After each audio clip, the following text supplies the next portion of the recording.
وبرکاتہ۔ اللہ سے امید ہے کہ دوست اچھے اور خیریت سے ہوگے۔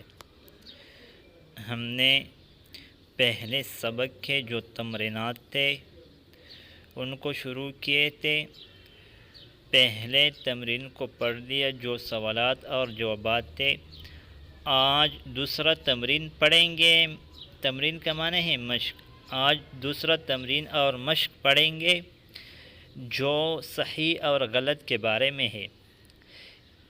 نیچے دیے گئے جملے دو قسم پر ہے۔ ایک جملہ صحیح ہے ان میں اور دوسرا غلط ہے۔ جو جملہ صحیح اس کے سامنے صحیح کا علامت لگانا اور جو صحیح نہ ہو اس کو اسی طرح جوڑنا ہے اور اس کے سامنے جو کراس کا نشان ہے غیر صحیح کا نشان اس کو لگانا ہے۔ ضع هذه العلامہ۔ ضع کا معنی ہے لگاؤ، هذه العلامت اس علامت کو امام الجمل الصحیحتی درست جملوں کے سامنے۔ جو گڈ کا نشان ہے درستگی کا نشان ہے، اس نشان کو صحیح جملوں کے سامنے لگانا ہے۔ وهذه العلامہ خطا امام الجمل التي ليست صحیحہ، اور اس علامت کو ان جملوں کے سامنے لگاؤ جو صحیح نہیں ہے۔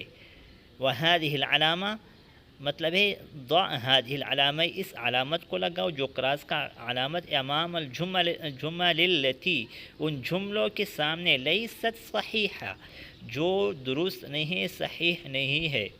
پہلا جملہ ہے ہاشم طالب کسلان۔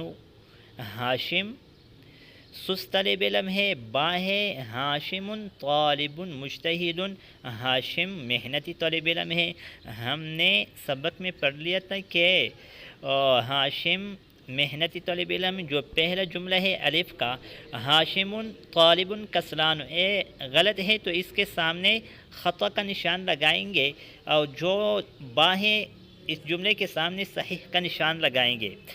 ساعتہ رخیصۃ با ساعتہ غالیۃ، تو ہم نے سبق میں پڑھ لیا تھا ساعتہ رخیصۃ جملہ صحیح ہے، با کا جو جملہ ہے ساعتہ غالیۃ غلط ہے خطا ہے۔ تیسرا ہے الف ساعتہ بألف روپیۃ، اس کا گھڑی 1000 روپے پر ہے۔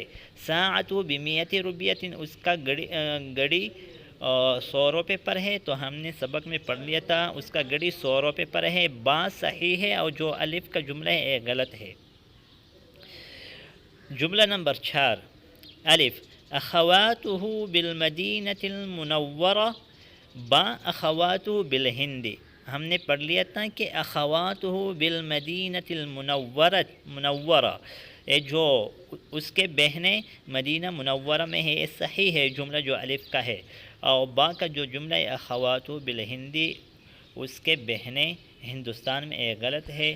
آج اس مشق پر اکتفا کریں گے، آئندہ ویڈیو میں ملیں گے۔ جزاکم اللہ خیرا۔ السلام علیکم ورحمۃ اللہ وبرکاتہ۔